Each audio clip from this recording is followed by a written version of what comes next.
Maqaa Abbaa, Ilma, Hafuura Qulqulluu, Waaqa tokkoo. Ameen. Kiristoos du'aa ka'ee humnaaf aangoo isaatiin seexanni ni mo'amee Addaam bilisa ba'ee addunyaa mararratti nagaan ni lallabamee. Ameen. Eessaa jira? Hordoftoota keenyaa biyya keessas ta'e biyya alaa teessanii kan hordofaatti jirtan bakka jirtanitti nageenya Waaqayyoo isiniif haa baay'atu. Akkam jirtu? Akkamiin yoo nageessanii? Ameen. Maqaan Waaqa keenyaa, fayyisaan keenya, qorichi keenya ilmi Waaqayyoo, ilmi durbee Maariyaam, Kiristoos Yesuus maqaan isaa kan galateeffameetiif kan ulfaatee nuuf haa ta'u. Sababii fayyina keenyaa kan taate gugeen garraamii, qulqulleettiin qulqullootaa, buleettiin ergamootaa, baaboo gannataa kan taate saragallaa binaadaan masanqoon daawwitii, dubaroon Maariyaam uumaadhaa gaditti uumama jiran hundumaa gararraatti kabajnii fi ulfinni haadha keenyaatiif haa ta'u. Egaa akka eeyyama Waaqayyoo ta'ee dubbii sagalee Waaqayyoodhaa Wangeelaa Yohaannis boqonnaa 9:12 irratti jecha barraa'ee jiru mata duree taasisuudhaatiin wajjiniin barannaa. Sagalichis akkas jedha, eessa jiraa kan jedhudha. Egaa Waaqayyo Waaqni keenya sagalee kanaan akka nu barsiisuuf, akka nu gorsu tolaaf eeyyama Waaqayyo keenyaa nuuf haa ta'u. Egaa eessa jira kan jedhu kaayyoon barnoota keenyaa kun namoonni qoricha yookiis daawwaa kan barbaadan, dhukkubsatanii fayyuu kan barbaadan bakki itti fayyan eessa akka ta'e, dhukkubsatanii daawwaa yookiis qoricha warroonni barbaadan bakki itti qoricha yookiis daawwaa argatan eessa akka ta'e bakka itti hubachuun nu danda'amudha jechaadha. Kanaaf iyyuu eessa jira isa jedhuudhaatiif egaa gara duubaatti deebinee Wangeela Yohaannis boqonnaa 9 lakkoofsa 1 kaasnee yoo ilaalle seenaa kana arganna jechaadha saba Waaqayyo. Egaa barreessaa jecha kana inni ta'e qulqulluu abbaa keenyaa Yohaannisidha. Yohaannis kun duukaa bu'oota gooftaan keenya Yesuus Kiristoos 3 ofitti dhiyeesse yookiis duukaa bu'oota iccitii kan jedhaman keessaatii tokko kan ta'e jechaadha. Yesuus mucaa Iyaariyoosiin du'arraati yommuu inni kaasutti kan isa waliin ture jechaadha Yohaannis kun. Inni kan biraan tulluu Taaboor irratti kabaja isaa yommuu itti mul'isutti gooftaan keenya Yesuus Kiristoos bartoota isa faana gaara yookiis tulluu Taaboor irratti ol ba'an keessaatii tokko kan ta'e qulqulluu abbaa keenyaa Yohaannisidha jechaadha. Inni kan biraan Geetesemaaniitti yeroo kadhataatti jechaadha isa waliitiin kan ture jaalallee gooftaa kan jedhame jechaadha. Barreessaan jecha kana Wangeela Maatewos boqonnaa 20:28 irratti gooftaan gara Yerusaalemitti toonni deemaatti jiru. Yohaannis kun obboleessa isaa Yaaqoobiidha wajjiniin wanta kadhatan wallaaluudhaatiin mirga isaa bita isaa akka ta'aniif akka kadhatan jechaadha.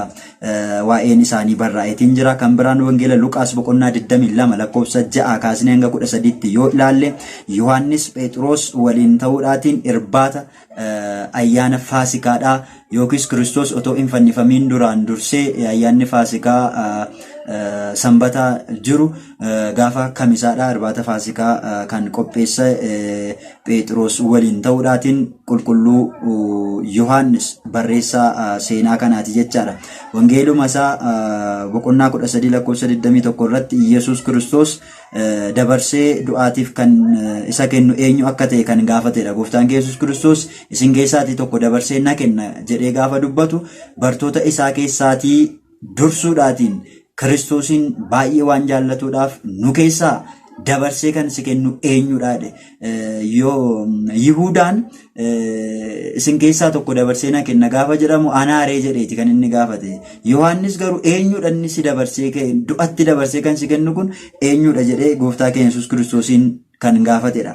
Wangeela Yohaannis boqonnaa 19 lakkoofsa 26 irratti immoo hanga fannootti wajjin adeemuudhaatiin haadha gooftaa keenyaa imaanaadhaan mana isaatti fudhatee kan galee Yohaannis barreessaa seenaa kanaati jechaadha.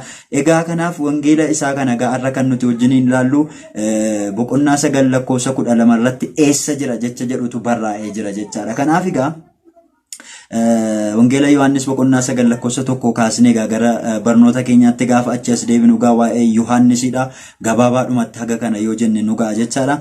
Yesuus Kiristoos bartoota isaatii wajjiniin otoo deemaatti jiruuti nama dhaloota isaatii kaasee jaamaa ta'e tokko itti dhufanii jedha. Gooftaan keenya Yesuus Kiristoos bartoota isaatii wajjiniin otoo deemaatti jiranii nama dhaloota isaatii ka'ee gadameessaadha isaa keessaa erga ba'eetii kaasee jaamaa kan ta'e agartuu yookiis qaroon ija isaatii arguu kan hin dandeenyetti dhufanidha. Yeroo kanattidha bartoonni gooftaa keenya Yesuus Kiristoos namni kun maal ta'ee jaamaa ta'ee dhalate jedhaniitu Kiristoosiin gaafatanii jedha. Gaaffii bartoota keenyaati. Kanaaf maal ta'eeti? Maatii isaatu cubbuu hojjete moo yookiis isatu cubbuu qabaa? Cubbuu inni hojjetetu jaamaa ta'ee akka dhalatu taasise moo yookaan cubbuu maatiin isaa hojjetan karaa isaatiin ba'e jedhaniitu Kiristoosiin gaafatanii jedha. Yeroo kanatti gooftaan keenya Yesuus Kiristoos deebiin deebiseef akkas kan jedhudha. Lakki innis cubbuu hojjeteedhaan miti. Maatiin isaas immoo cubbuu waan qabaniidhaaf karaa dhala isaanii kanaan hin baaneefi jedhee deebiseef. Kanaaf akkamittiin jaamaa ta'ee dhalataree gaafa ittiin jedhan hojiin Waaqayyoodhaa akka mul'atuudhaaf jecha akkas ta'ee dhalate jedha. Hojiin Waaqayyoodhaa, fayyisuun Waaqayyoodhaa, abbummaan Waaqayyoodhaa akka inni mul'atuudhaaf jecha akkas ta'e mul'ate isaaniin jedheedha. Yeroo kanatti egaa maanni gooftummaan Waaqayyoo, hojiin Waaqayyoo mul'atu sun maalidha gaafa jedhamu hojii kanatti aansee kan inni agarsiise jechaadha. Yeroo kanatti hancufa isaa lafatti tufee jedha. Eenyu? Kiristoos Iyyasuus. Hancufa isaa yookiis bakka garaagaraatti gorora jedhama jechaadha. Kanaaf gorora isaa yookaan hancufa isaa lafatti tufee jedha. Erga lafatti tufee booddee immoo hancufa isaa sanaa awwaara yookiis dhoqqeessee jedha. Erga dhoqqeessee booddee immoo bakka ija isaatii kana tosheefii jedha. Dhoqqee sanaan. Hancufa erga lafatti tufee booddee in dhoqqeesse. Erga dhoqqeessee booddee immoo dhoqqee sana fuudheetu bakka ija isaatii kana tosheefii jedha. Namni kun jalqaba namni tokko amma fakkeenyaaf erga dhalatee booddee agartuu ija isaatii kun balaa yookiis rakkoo garaagaraatiin gaafa dhangala'ee jedhu yookiis gaafa jaamee jedhu iji isaa jaamuyyuu maleessa bakki ija isaatii sanaa garuu hin badu. Namni kun garuu gadameessaadha isaa keessaa kaasee kan inni dhalate bakki ija isaatii illee kan hin jirre jechaadha. Iji isaa kun akka dhadda kanaati jechaadha. Wal qixxee kan ta'e bakka akkuma dhadda kanaadha bakka ijaa kan hin qabne jechaadha. Wal qixa kan ta'edha. Kanaaf gooftaan keenya Yesuus Kiristoos hancufa isaa erga lafatti tufee booddee dhoqqeessuudhaatiin dhoqqee sana fuudheetu boca ija dhadda isaa kanarratti tosheefii jedha. Kanaaf hojiin Waaqayyoodhaa akka mul'atuudhaaf kan jedhe isa kana jechaadha. Yeroo kanatti gooftaan keenya Yesuus Kiristoos erga bakka ijaa isaaf tosheetii booddee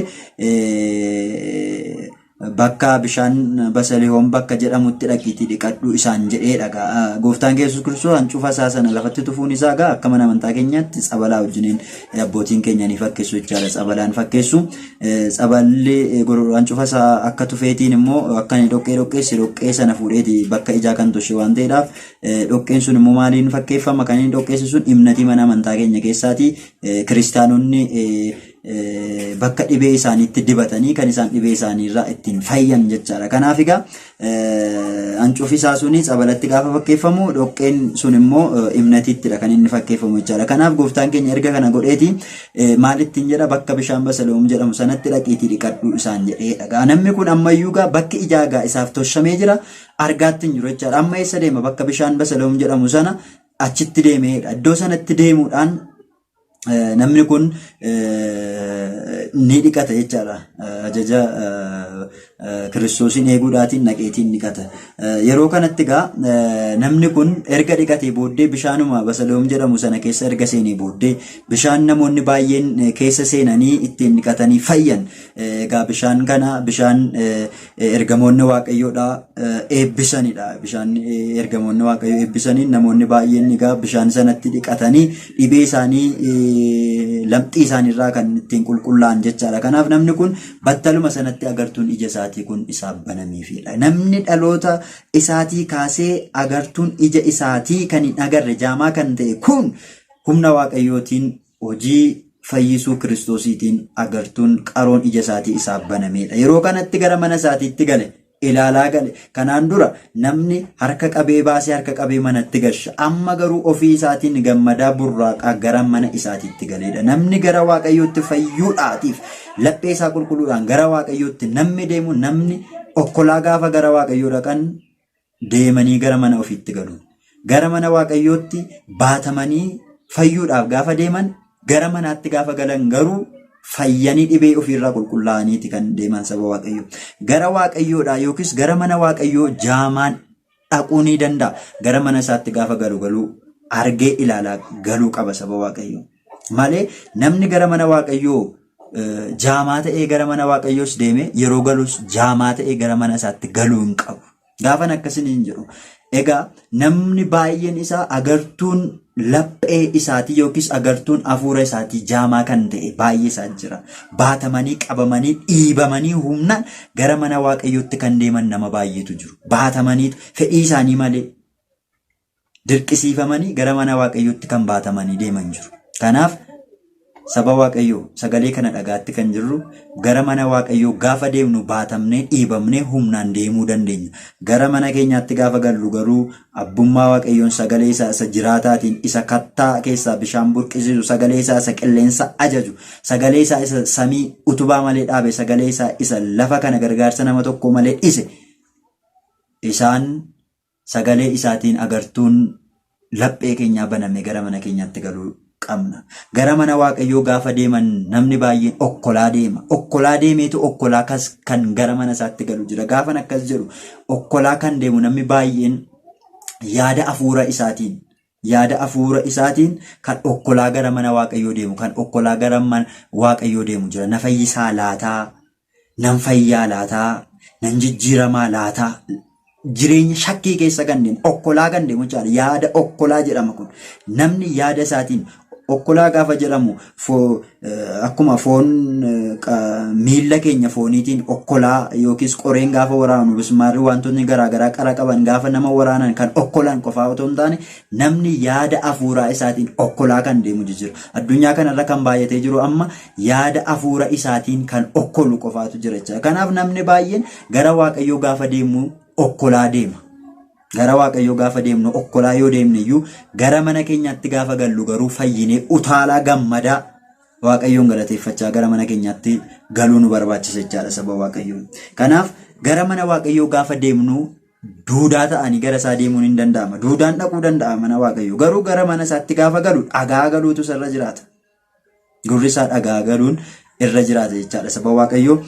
Egaa kanaaf gaafan akkas jiru karaa hafuuraatiin jechuu gootu. Karaa hafuuraatiin namni sagalee waaqayyoo bakka gaafa dubbatamu duudaa kan ta'e jira. Gurri isaa homaa kan hin dhageenye sagalee waaqayyootiif sagalee waan addunyaa kana waan biyya lafaa kan seexanaa kan ta'e qofaa kan dhaga'u faarfachuu irra sirbuu kan barbaadu waan addunyaa kana fiilmii garaagaraa qofa dhaggeeffachuu kan barbaadu nama baay'eetu jira. Dhiiga dhangalaasuu jibba haaloo waan garaagaraa kan dhaga'u gurri isaa jechaadha. Kanaaf gara mana waaqayyoo jireenya akkasii keessa teenyee gara mana waaqayyoo dhaquu dandeenya. Garuu gaafa gallu jijjiiramnee galuun nurra jiraata. Sagalee isaa dhaga'uudhaatiin gurri keenya saaqame gara mana keenyaatti galuutu nu barbaachisa jechaadha saba waaqayyoo. Kanaaf egaa namni gara barnoota keenyaatti gaafa deebinu wangeela Yohaannis boqonnaa 9 irratti seenaan isaa kan barraa'e kun egaa abbummaa waaqayyootiin waaqummaa isaatiin hojii isaa ajaa'ibsiisaa ta'eetiin agartuun ija isaatii isaaf baname.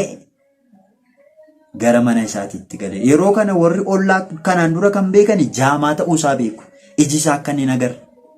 Maatiin isaa harka qabanii akka baasanii harka qabanii akka manatti gashanidha kan isaan beekan. Amma garuu agartuun ija isaatii waan banameedhaaf wangeela Yohaannis boqonnaa 9 lakkoofsa 8 irratti warri ollaadhaa gaafachuu jalqaban. Wal gaggaafatan. Namni kun mucaan kun isuma nuti beeknu miti isa jaamaa ta'ee dhalate sana miti akkamitti arguu arguu danda'e jedhanii wal gaafachuu jalqabanii. Warri kaan lakkii isa kan fakkaatudha fakkaattii isaati malee akkamittiin agartuun ija isaatii isaa banama jedhanii waliin falmii eegalanidha. Kanaaf namoota ollaa keessatti wal falmiitu uumame. Inni kaan isa dhadhaa, inni kaan isa miti jedha. Akkasuma biyya lafaarra jiraannu kana keessatti namni gaafa seenaan isaa jijjiiramu waa'ee namaa kan yaadu, haasa'aa kan oolu, gara mana Waaqayyoo gaafa nuti deddeebi'uu jalqabnu, kanaan dura mana Waaqayyoo kan hin beekne har'a maal dhageessee deddeebi'uu jalqabde, har'a maal dhaga'ee deddeebi'uu jalqabee kan jedhan baay'ee isaanii jiru jechaadha. Hojii keenya isa hamaa, hojii keenya isa cubbuu kan ta'e waan hundumaa dhiisne gara Waaqayyootti deddeebi'uu gaafa jalqabnu, kan mana Waaqayyoo dhaquu hin beekne gara mana Waaqayyootti ganamaa galgala deddeebi'uu gaafa jalqabu maal argate akkamitti jijjiirame jedhanii kan waa'ee keenyaaf kan xalayaa yookiis galmee jireenya keenya isa kaleessa dheengaddaa isa darbe sana gaggalagashanii kaleessa akkasin turre kana godhaan turre jedhanii waa'ee jireenya keenya isa darbeedhaa galmee isaa kan gaggalagalchan namoota baay'ee isaanii jiru jecha. Kanaaf warri ollaa isaatii akkamittiin fayyuu danda'e kun isa miti jedhaniitu waliin falmuu eegalanii jedha. Kanaaf egaa saba Waaqayyoo warri ollaa isaatii kun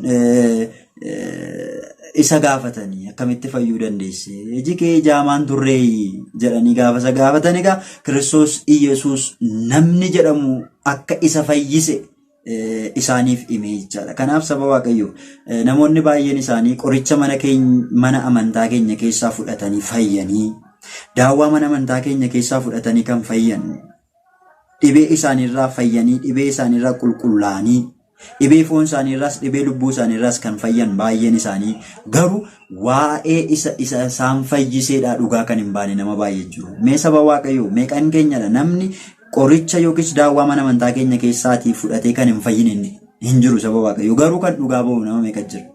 Warra nu gaafatan, warra shakkitoota ta'an, warra hin amanne, warra hin beekne gaafa isaan nu gaafatan akkamitti fayyite, eenyus si fayyise, qoricha yookiis daawwaa kan si ta'e eenyu gaafa jedhamu namni baay'een hin saalfata. Imnatii dibadheen fayye jechuufaa saalfata namni. Tsabala dhugeetan tsabalaan dhiqadheetan dhibee koorraa fayye jechuu yeroo itti saalfatanidha. Namni kun garuu kan na fayyise nama Iyesuus nama Naazireet kan ta'e jedheetu akkaataa inni ittiin fayyise ancufa isaatu fuudhaatiin dhoqqeesseetu ija koorratti bocanaaf boce yeroo kanatti bishaan Basaloom jedhamutti dhaqiitii dhiqadhu naan jedhee eeyyeen saba Waaqayyo. Tsabala mana amantaa iddoo akkasii jirutti dhaqeetan dibadheen xammaqamee yookiis cuuphameetan fayye jennee waa'ee dhibee keenyarraatii kan nu fayyise Waaqayyoon dhugaa ba'uutu nurra jiraata jechaadha saba Waaqayyo. Kanaaf egaa dhiqatanii kan fayyan dhuganii kan ittiin fayyan tsaballi kan jiru, imnatiin kan inni jiru mana amantaa keenya keessatti jechaadha. Kanaaf iyyuu saba Waaqayyoo egaa namoonni tsabalaan bishaan jechuu ni danda'u. Namoonni baay'een isaanii akka mana amantaa keenyaatti namni egaa amantiidha kan barbaachisu waan ta'eedhaatiif egaa nuti mana amantaa keenya keessatti tsabala jennee waamna. Maal ergamoonni Waaqayyoodhaa kan eebbisan waan ta'eef akka bishaan Basalee'oom jechaadha. Kanaaf akkuma namichi kun dhibee isaarraatii agartuu ija isaatii isaa baname kana bishaan Basalee'oom kana keessatti dhiqachuudhaatiin kanaaf nutis tsabala mana amantaa keenya keessa jiru. Ergamoonni Waaqayyoo kan eebbisan, Waaqayyoo Waaqni keenya Waaqni jiraataan kan eebbisuudhaan hafuurri qulqulluun irra buufatee kan ittiin nu qulqulleessu tsabala mana amantaa keenya keessa kan jiruudhaatiin dhibee keenyarraa akka qulqulloofnu nutis dhugaa ba'uun nurra jiraata jechaadha saba Waaqayyoo. Egaa namoonni baay'een tsabala mana amantaa keenya keessa jiruudhaan bishaanidha kan isaan jedhan. Egaa ija hafuuraatiin otoo ilaalaniitii arguu danda'u ture. Garuu isaan ija foon isaaniitiin waan ilaalanidha. Dhugumatti akka isaan ilaalanitti bishaanidha. Maaliif manaa dhufa waan ta'eedhaaf iddoo biraatiin mana keenya gaafa jiru dhugaadha bishaan jedhamee waamama. Garuu mana keenyaa fuunee gaafa mana amantaa geessinee abbootiin amantaa irratti abbaan qulqulluudha, ilmi qulqulluudha, hafuurri qulqulluun dhugumatti qulqulluudha gaafa jedhaniidhaan Waaqni abbaa ilmi hafuura qulqulluun dhufeetu bishaan sanarra dhaqee buufata. Bishaan sanarra gaafa Waaqni abbaaf ilmi hafuurri qulqulluun gaafa irra buufatu garuu bishaan kan jedhame sun qulqullaa'ee tsabalatti kan inni deemu. Yeroo sana isuma sila ganama bishaan ture sanatu galgala maal ta'a? Tsabala ta'uudhaatiin dhugnee ittiin dhiqannee dhibee keenyarraatii kan nuti ittiin qulqulloofnu jechaadha. Kanaaf egaa saboottan Waaqayyoo qoricha mana qulqullummaa keenya keessaatii fudhatanii kan fayyan baay'ee isaaniitu jiru jechaadha. Kanaaf egaa kanarratti kan barbaachisu amantiidha jechaadha. Wangeela Maarqos boqonnaa 5 lakkoofsa 25 fi wangeela Maarqos boqonnaa 9 lakkoofsa 20 hanga 20 irratti akkuma dubartii ishee Yoosqinaa ishee jedhamtu jechaadha. Dhibee koorraatii nan fayyanan qulqullaa jechuudhaatiin amantiidhaan caafii wayyaa yookiis daara Kiristoosiin tuquudhaatiin dhibee ishee irraati akkuma fayyite nutis egaa dhibee keenya irraa fayyuudhaatiif kan nu barbaachisu tokkoof tokko amantiidha jechaadha. Amantiitu nu barbaachisa. Waaqayyo Waaqni keenya amantii qabaannee amantii dhugaadhaan gara isaatti dhiyaannee dhibee keenya fooniif dhibee keenya afuuraa yookiis kan lubbuu irraati akka fayyinu tolaaf eeyyama Waaqayyo keenyaa nuuf haa ta'u.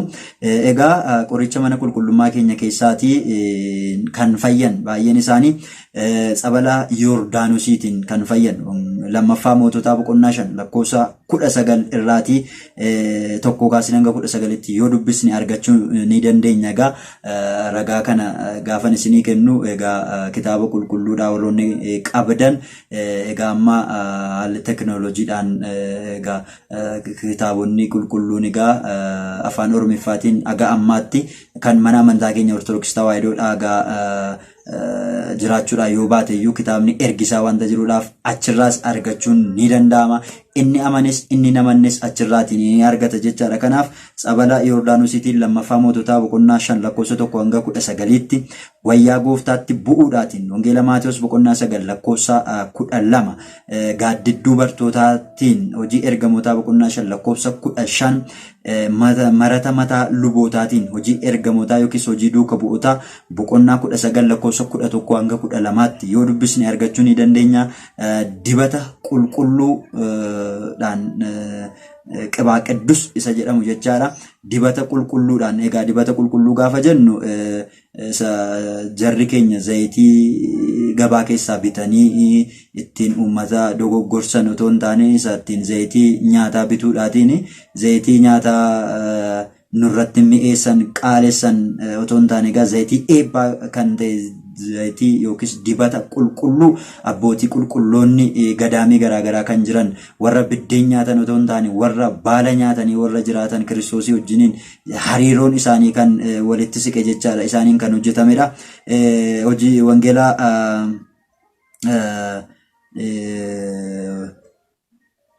wangeela ergaa Yaaqoob boqonnaa 5 lakkoofsa 13 irraati kan nuti argachuu dandeenyu.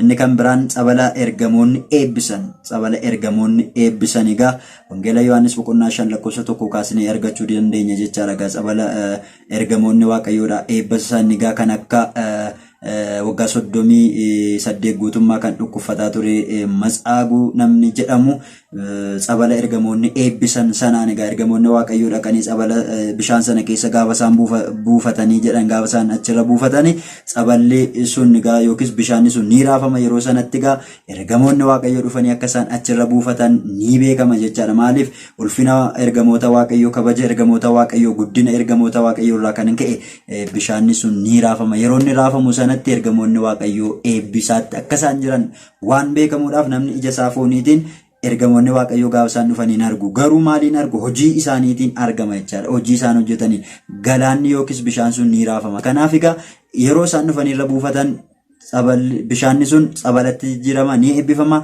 Keessa bu'uudhaatiin dhaqanii kan isaan fayyan jechaadha. Wangeela Yohaannis boqonnaa 5 lakkoofsa 1 kaasnee yoo dubbisne argachuu dandeenya. Har'as immoo akkasuma fannoodhaan siilii mana amantaa keenya keessa jiraniin awwaara mana amantaa keessa illee harkaan qabuudhaan iddoo dhibee isaaniitti dibataniillee kan irraati fayyaa turan har'as fayyaatti kan jiran. Gara boodaattis manni qulqullummaa keenyaadha. Iddoo fayyinaa, burqaa fayyinaa, madda fayyinaa kan ta'e qorichi dhibee foonii dhibee lubbuu irraati fayyuun kan danda'amu bakki inni jiru mana amantaa keenya keessa jira. Namoonni dhibee keessan irraatii dhibee foonii keessan irraa dhibee lubbuu keessan irraatii fayyuu kan barbaadan daawwaan isaa qorichi isaa bakki inni itti argamu mana amantaa keenya keessa achi dhuftanii fudhachuu dandeessu. Kaffaltiin qabu tolaanidha jechaadha. Doolaara kennuun hin jiru.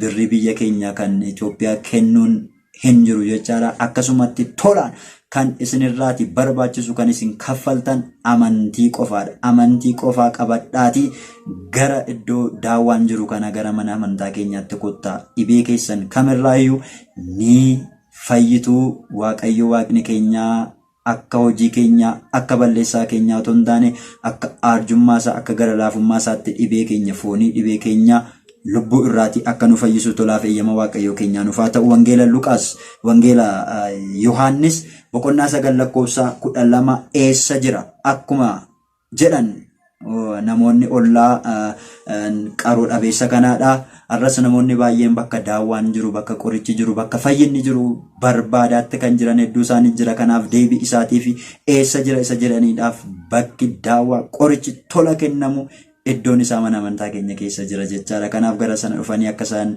daawwaa sana fudhatanii dhibee isaaniirraa akka fayyaniidhaaf egaa ergaa kana isaaniin gaa isaan qaqqabsiisaa isiniin jechuun barbaada. Kiristoos du'aa ka'ee humnaaf aangoo isaatiin seexanni ni hidhamee ni mo'amee Addaam bilisa ba'e addunyaa mararratti nagaan ni lallabame. Bakka jirtanitti nageenya Waaqayyoodhaa isiniif haa baay'atu. Egaa yuutuubii kanaaf haaraa kan taatan sabskiraayib isheetti tuqxanii maatii yuutuubii kanaa akka taatan, barnooti kun gaariidha yoo jettan, nama barsiisaa kan jettan yoo ta'e hiriyoota keessaniif sheer gochuu hin dagatinaa. Yaada yoo qabaattan koomentii jalatti nu barreessaa isiniin jedha. Aga ammaatti kan nu barsiise maqaa Waaqayyo keenyaa kan galateeffameef kan ulfaate nuuf haa ta'u. Barnoota biraatiin deebinee walitti dhufnaa. Nagaa Waaqayyootiin tura.